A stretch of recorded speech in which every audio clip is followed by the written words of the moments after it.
Well, and unfortunately, most virtual events the vendors have put on have been failures to one degree or another, and that's too bad because I've written an extensive series on this on Diginomica. I just wrote one on hybrid events, which is actually probably a little too soon to start thinking about Yeah. combining virtual and on the ground. But it was kind of a request of a client. I thought it'd be fun to try to talk about that. But in general, I would argue the biggest problem is failure of imagination and creativity for what the virtual event format does offer. And a lot of it comes down to the wrong goals. The thing is that on the ground events were actually, I would argue, were broken also. It's just that there were some things you could do on the ground that kind of salvage your event. Like, so you put on your interminably long, crappy keynote on the ground, but then you had a really nice party that night, so people could have fun. And even if you gave me a crappy schedule, I can hustle and find the drunk customers. I can find the information I need one way or the other. Virtual condenses all of that and makes it very difficult and turns us all into passive consumers of content. But who wants to be a passive consumer of content right now? There's so many places you can get content.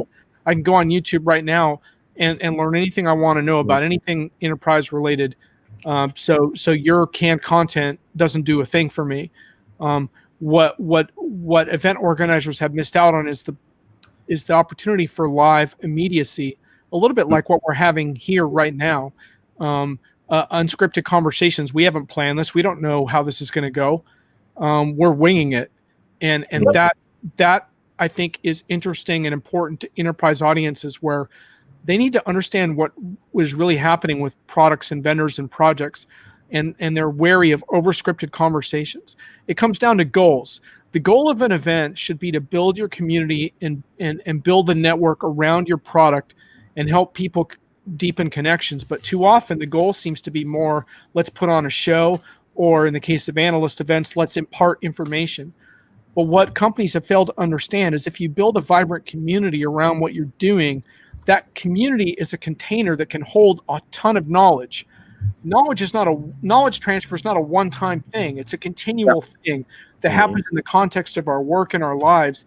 And if you put on kick-ass events that bring people closer together and form relationships, the knowledge stems from that. I mean, just as an example of that, like Thomas and I met on some virtual things, then you and I were doing some chatting on LinkedIn, and then you ended up on a couple of my shows. Then we're having these longer chats about the market.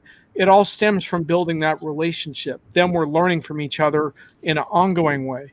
And unfortunately, vendors don't think of it like that. They think of it more like, how do we get buzz around our product announcement? Which is just the absolute wrong way to go about it, especially right now when with so much stuff going down in the world, like your product announcement is probably not going to make weight unless you're buying Slack or something.